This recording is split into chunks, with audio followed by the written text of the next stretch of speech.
kita akan membaca Alkitab kita dan merenungkan firman Tuhan. Mari kita siapkan 1 Petrus pasal 3 ayat 13 sampai dengan yang ke-22. Sebelum kita membaca Alkitab kita dan merenungkan firman Tuhan, mari kita berdoa. Kita mohon pimpinan Roh Kudus. Kita berdoa. Ya Allah, Bapa kami yang berada di sorga yang kudus, Allah yang maha kasih, yang kami kenal di dalam Kristus Yesus, firman yang menjadi manusia, firman yang hidup. Kami datang kepadamu saat ini, memohon pertolongan kuasa Roh Kudus-Mu untuk memimpin kami, anak-anak-Mu, untuk dapat menerima firman-Mu yang kudus. Ya Tuhan Yesus, tolong kami, sebab kami punya banyak kelemahan, kami punya banyak kekurangan. Jika Engkau tidak memimpin kami, maka kami tidak mampu untuk dapat mendengar, mengerti, apalagi melakukan kehendak-Mu dengan baik. Tuhan Yesus, tolong kami. Engkau berkati juga hamba-Mu Tuhan yang Engkau pakai untuk menyampaikan firman-Mu di rumah-Mu yang kudus ini. Apa yang sudah dipersiapkan Tuhan kuduskan. Dan berkatilah pemberitaan firman ini, supaya di dalamnya nama-Mu dimuliakan dan kami memperoleh berkat dari firman-Mu. Berfirmanlah kepada kami semua, sebab kami anak-anak-Mu siap untuk mendengarkannya. Di dalam nama Tuhan kami Yesus Kristus, kami naikkan doa kami. Amin.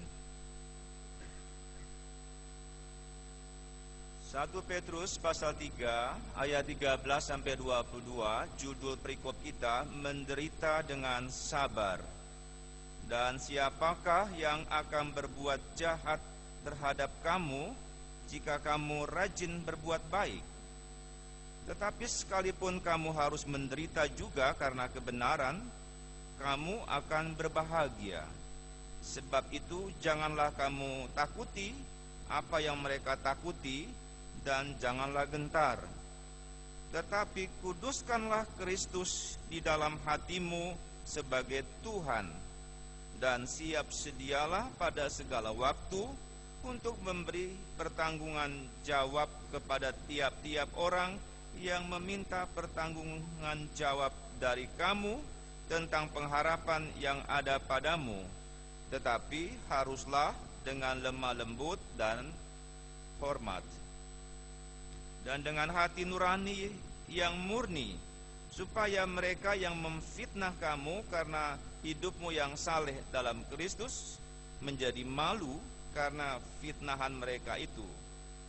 Sebab lebih baik menderita karena berbuat baik, jika hal itu dikehendaki Allah, daripada menderita karena berbuat jahat. Sebab juga Kristus telah mati sekali untuk segala dosa kita, Ia yang benar untuk orang-orang yang tidak benar, supaya Ia membawa kita kepada Allah. Ia yang telah dibunuh dalam keadaannya sebagai manusia, tetapi yang telah dibangkitkan menurut roh. Dan di dalam roh itu juga Ia pergi memberitakan Injil kepada roh-roh yang di dalam penjara, yaitu kepada roh-roh mereka yang dahulu pada waktu Nuh tidak taat kepada Allah, ketika Allah tetap menanti dengan sabar waktu Nuh sedang mempersiapkan bahteranya, di mana hanya sedikit, yaitu 8 orang yang diselamatkan oleh air bah itu.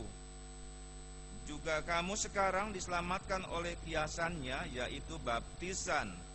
Maksudnya bukan untuk membersihkan kenajisan jasmani, melainkan untuk memohonkan hati nurani yang baik kepada Allah oleh kebangkitan Yesus Kristus, yang duduk di sebelah kanan Allah setelah Ia naik ke sorga, sesudah segala malaikat, kuasa dan kekuatan ditaklukkan kepadanya. Berbahagialah orang yang mendengar firman Tuhan serta yang memeliharanya. Haleluya.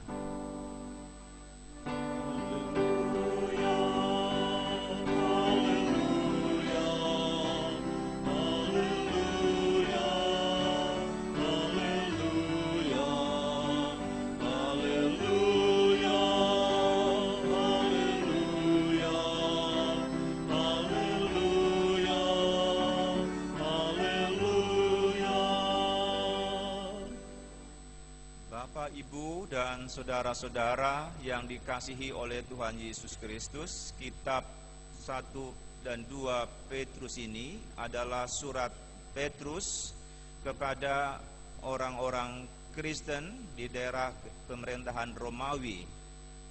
Bapak, Ibu dan saudara-saudara, orang-orang Kristen yang disapa oleh Petrus adalah orang-orang Kristen yang sedang menderita, bahkan sangat menderita, oleh karena mereka dibenci, oleh karena mereka dianiaya, oleh karena mereka bahkan sampai dibunuh oleh pemerintah Romawi pada saat itu. Saudara-saudara, mereka sangat menderita oleh karena mereka memang mau hidup setia, taat dengan imannya. Mereka terus-menerus mau terus mempertahankan imannya di tengah-tengah tekanan hidup masyarakat sekitarnya, kebanyakan orang pada waktu itu, dan juga pemerintah Romawi. Mereka hanya mau ingin menyembah Kristus sebagai Tuhan. Sedangkan orang-orang banyak pada waktu itu, saudara-saudara, yang berbeda dengan mereka. Mereka punya allah-allah lain. Mereka punya dewa-dewa yang menjadi sembahan Kaisar Romawi. Sekali lagi, saudara, mereka tidak mau taat. Mereka menolak untuk menyembah allah-allah lain selain Kristus. Itulah, saudara-saudara, yang membuat mereka sangat menderita. Nah, saudara-saudara, dalam keadaan seperti itulah Pak Petrus menyurati orang-orang Kristen ini. Orang-orang Kristen yang sedang tertekan dan sangat menderita kehidupannya. Petrus menyurati mereka. Saudara-saudara, surat Petrus berisi tentang penguatan, peneguhan, penghiburan agar orang-orang Kristen pada waktu itu tetap setia menaruh pengharapannya kepada Kristus saja. Petrus meneguhkan mereka. Bapak, Ibu dan saudara-saudara yang dikasihi oleh Tuhan Yesus, surat Petrus ini sungguh menyejukkan orang-orang Kristen yang sedang sangat menderita karena imannya kepada Kristus. Saudara, saya katakan surat Petrus ini, surat pastoral Petrus ini sungguh surat yang menyejukkan. Oleh karena, saudara, Petrus yang menunjukkan simpati atau lebih dalam empatinya kepada orang-orang Kristen yang sedang sangat menderita itu, Petrus bukan hanya berkata-kata, memberi nasihat dengan kata-kata, tapi Petrus juga adalah orang yang sungguh menunjukkan kesediaannya menderita demi Kristus. Bahkan kita tahu, saudara, Petrus akhirnya memang mati syahid demi Kristus. Jadi Petrus adalah orang yang mengalami benar bagaimana konsekuensi, resiko dari iman kepada Kristus, yaitu penderitaan. Saya katakan, saudara-saudara, Petrus dengan suratnya ini sungguh menggugah, menyejukkan orang-orang Kristen yang sangat menderita, oleh karena Petrus juga sedia mengalaminya.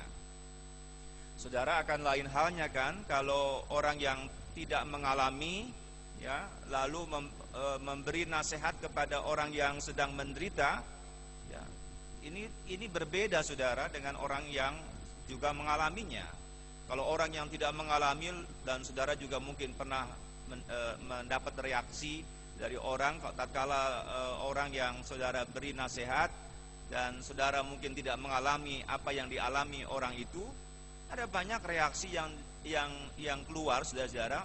Mereka bilang, ya kamu enak saja ngomong, kamu kan gak ngalami, begitu kan.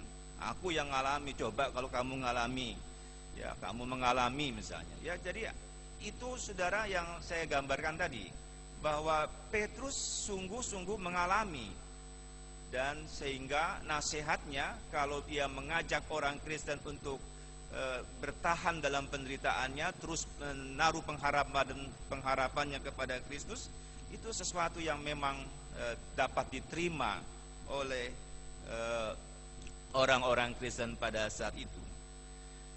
Walaupun saudara mungkin tidak terlalu mudah saudara, oleh karena memang bagaimana orang dalam situasi yang tertekan, menderita, lalu disuruh sabar dalam penderitaan, lalu juga melakukan hal-hal baik. Bapak, Ibu, dan saudara-saudara, pada minggu hari ini 25 Mei ya, ini tepat saudara-saudara hari ulang tahun Persekutuan Gereja-Gereja di Indonesia yang ke-64. Maka kita masuk pada bulan Oikumene yang di dalamnya ada pertukaran pelayanan firman gereja-gereja PGIW Jakarta. Saudara, dalam bulan Oikumene, ya, tepatnya dalam perayaan HUT ke-64 Persekutuan Gereja-Gereja di Indonesia, ada bahan yang diambil perikop sebelumnya saudara-saudara dari bahan pembacaan kita 13-22.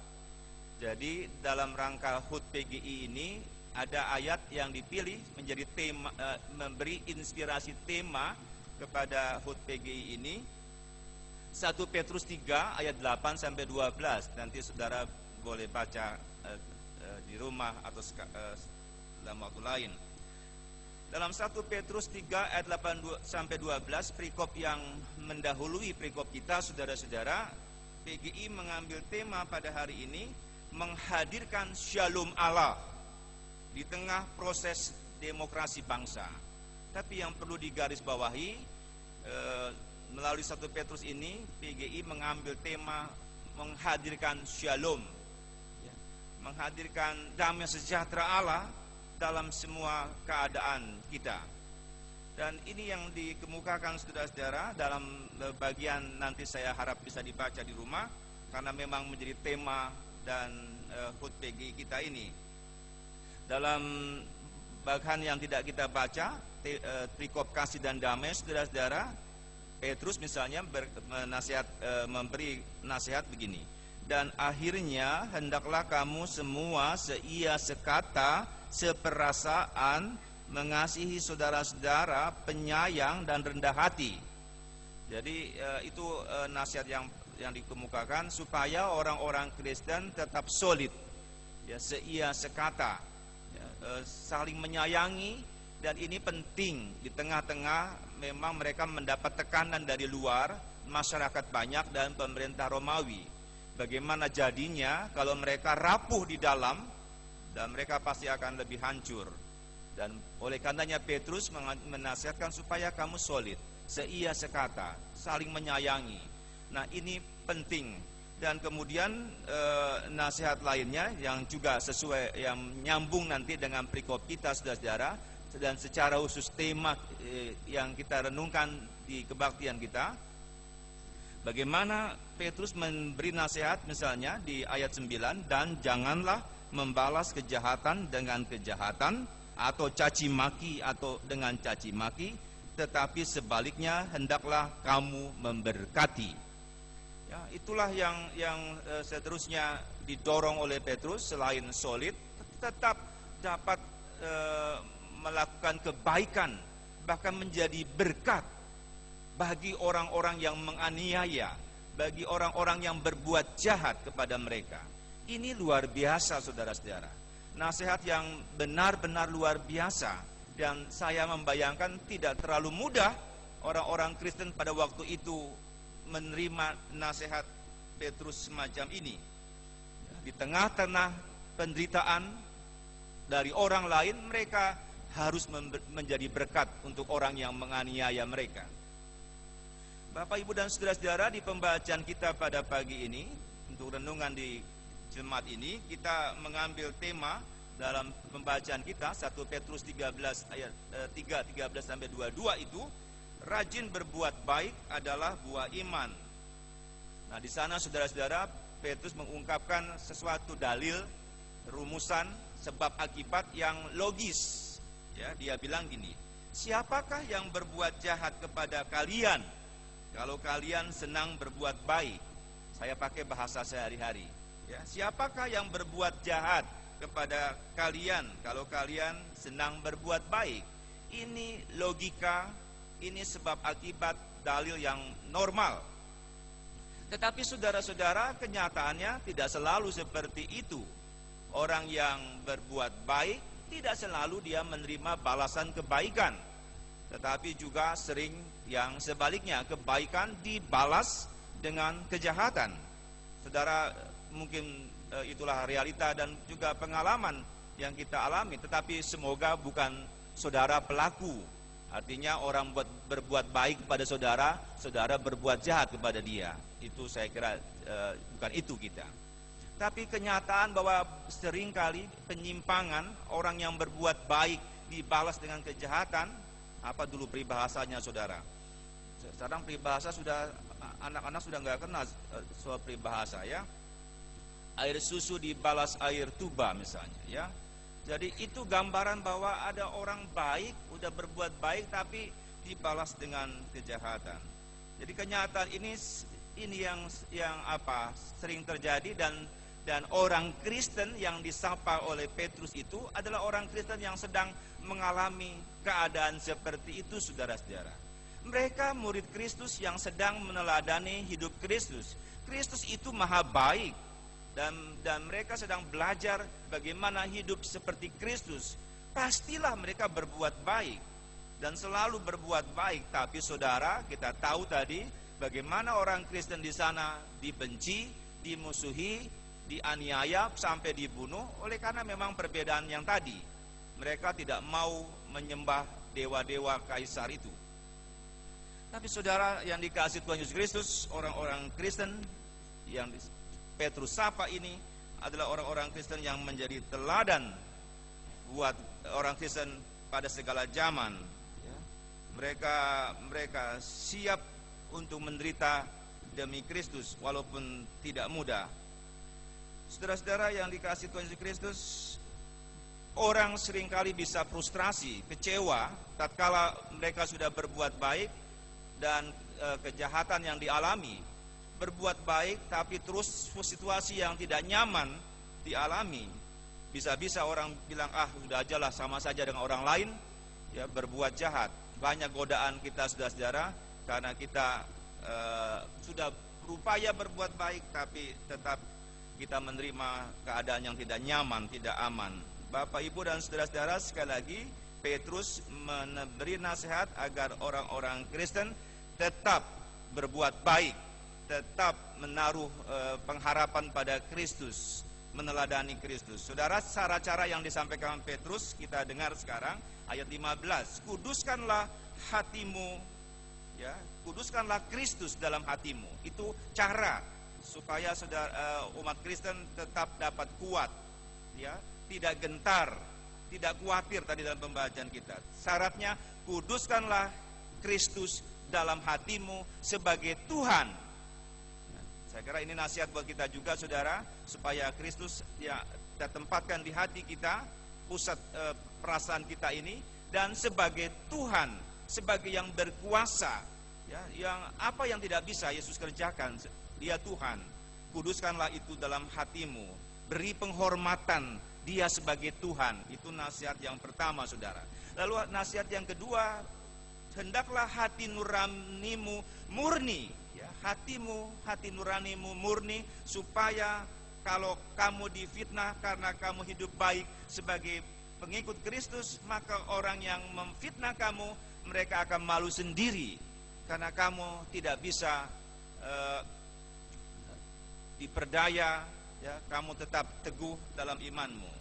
Dan ayat 17, saudara-saudara, yang nanti terus kita mau renungkan sebagai bagaimana tema kita supaya rajin berbuat baik.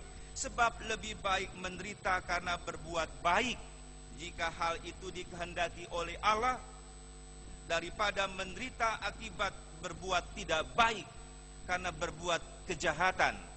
Ini yang menjadi garis bawah dari apa yang Petrus nasihatkan kepada orang Kristen, saudara-saudara.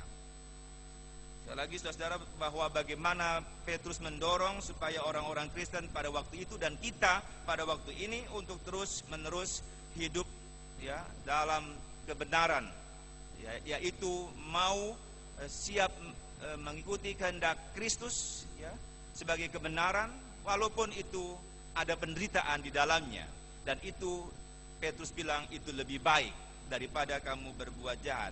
Saudara, godaan yang sering juga muncul dari kita, ya, kita seringkali banyak orang percaya juga, saudara, ya tidak senang untuk hidup menderita. Memang siapa saudara yang mau menderita? Saya kira tidak ada orang yang rela memilih penderitaan. Banyak sekali orang lebih banyak supaya tidak menderita, berusaha supaya tidak menderita. Sehingga saudara seringkali juga banyak orang percaya yang iri, ya, kepada orang-orang yang saya katakanlah orang jahat, orang yang tidak baik, tapi mereka dilihatnya sebagai orang yang sukses, kaya, sukses, dan lain-lain. Ya, tidak jarang saudara, orang percaya, kok ini hidupnya menderita terus ini. Kok mereka yang tidak setia sama Yesus, mereka yang berbuat jahat, kok kelihatannya sukses dan lainnya. Iri. Saudara, firman Tuhan saya kira kita banyak dengar bahwa tidak boleh iri kepada orang yang berbuat jahat, berbuat dosa, orang fasik. Saudara nanti bisa baca di Amsal pasal 1 ya. Ayat 23, pasal 24, ayat 119, saudara-saudara, yang mengingatkan supaya jangan iri kepada orang fasik, jangan iri pada orang yang berbuat dosa, jangan iri kepada orang jahat. Mereka tidak punya masa depan, kata kitab Amsal. Ya, mereka tidak punya masa depan dan mereka akan padam pada waktunya. Ya saudara, ini realita. Orang-orang jahat, orang-orang tidak baik, semua pada waktunya akan disingkap oleh Tuhan dan menerima ganjarannya. Saudara, saya kira kita di negeri kita tahu persis bahwa tiada hari belakangan ini tanpa berita ditangkapnya koruptor.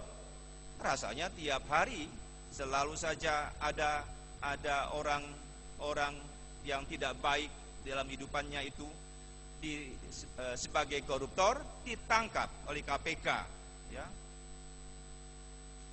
SDA dan kawan-kawan, ya, dan lain-lain lagi. Hampir tiap hari saudara kita dengar ada berita itu. Tapi saudara, tentu kita tidak boleh pesimis, ya, karena kita percaya ya memang kejahatan begitu masif, banyak di mana-mana, sehingga kadang-kadang kita berpikir apakah masih ada orang baik. Saudara, rasanya memang orang baik itu kita yakini lebih banyak. Saudara, di GKI di sini saya berharap juga adalah orang-orang bagian dari orang baik. Ya. Orang baik lebih banyak saudara daripada orang jahat, dari orang-orang yang tidak baik. Itu keyakinan kita. Ya. Kita walaupun sekali lagi banyak sekali kejahatan di sekitar kita dan begitu banyak sampai kita ngeri, ya, dan menilai bahwa sudah tidak ada lagi kebaikan di masyarakat kita.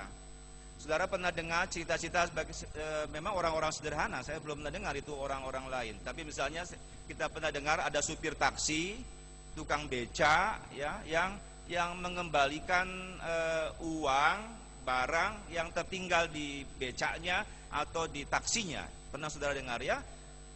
Dan orang yang merasa sudah hilang barangnya, dia bingung, wah ini pasti udah hilang lah di Jakarta atau di kota-kota besar. Tapi tiba-tiba ada orang datang membawa barangnya itu, reaksinya, oh rupanya masih ada orang baik, ya. Ya, tapi itu memang kita dengar beberapa segelintir orang yang masih baik dan masih banyak. Semoga saudara juga bagian jadi orang-orang baik, ya, yang terus berbuat baik dan rajin berbuat baik. Saudara, perbuatan baik kita walaupun ada penderitaan di dalamnya, itu mau diarahkan oleh Petrus, pandanglah Kristus katanya. Dia orang baik, dia orang yang tidak bersalah, dia orang yang tidak berdosa, tapi mau mati untuk orang yang berdosa, untuk orang yang tidak baik, saudara dan saya. Pandang Kristus. Dan itu kuncinya saudara-saudara, kalau kita siap berbuat baik walaupun menderita, lihat Kristus. Kristus sudah menolong saudara dan saya Dia maha baik, ya. Dia kebaikan yang sejati dan dia sudah memberikannya kepada kita. Pandang Kristus sehingga kita mampu terus berbuat baik walaupun mungkin penderitaan datang menimpa kita, tapi kita sudah punya teladan dari Kristus dan dia pemenang dari kebaikan itu. Jadi Bapak Ibu dan saudara-saudara, marilah kita semua pada hari ini diajak sebagai ungkapan syukur kita bahwa kita telah menerima kebaikan Allah dalam Kristus, yaitu keselamatan, ya, yang tidak kita perjuangkan, tapi Kristus yang sudah memperjuangkan bagi kita. Kita mau mengungkapkan rasa syukur kita dengan terus berbuat baik. Ya. Jadi tema kita, rajinlah berbuat baik. Itu buah iman kita. Iman kita tadi kita arahkan bahwa Kristus sudah mati, Kristus menderita dan mati untuk saya yang berdosa ini, yang jahat ini. Dia mau mati untuk keselamatan kita. Sekarang kita mau balas kasihnya dengan cara kita hidup rajin berbuat baik sebagai buah dari iman yang tadi kita yakini, imani Yesus menyelamatkan kita. Saudara, teruslah berbuat baik.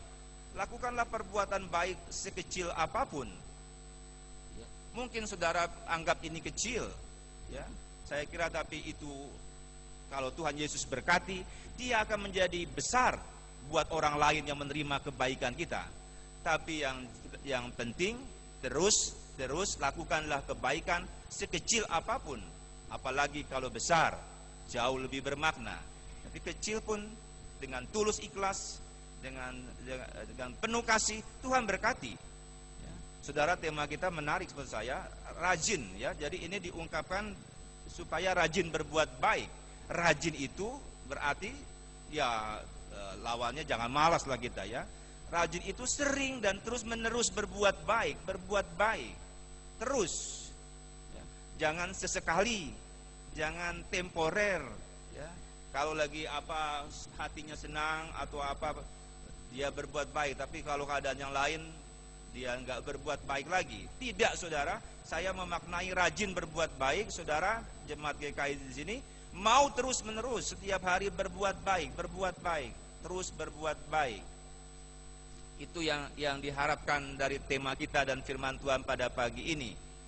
Ya, kita berbuat baik sebagai rasa syukur kita, karena Yesus yang maha baik sudah menyelamatkan kita. Biarlah kita mau. Ini persoalannya mau atau tidak mau, saudara-saudara. Ya, bukan mampu, mau atau tidak mau kita berbuat baik. Ada banyak orang di sekitar kita yang membutuhkan pertolongan kita. Ya, biarlah kita mau, ya, dan kita pasti dimampukan berbuat baik oleh Kristus yang maha baik itu. Tuhan memberkati kita. Amin.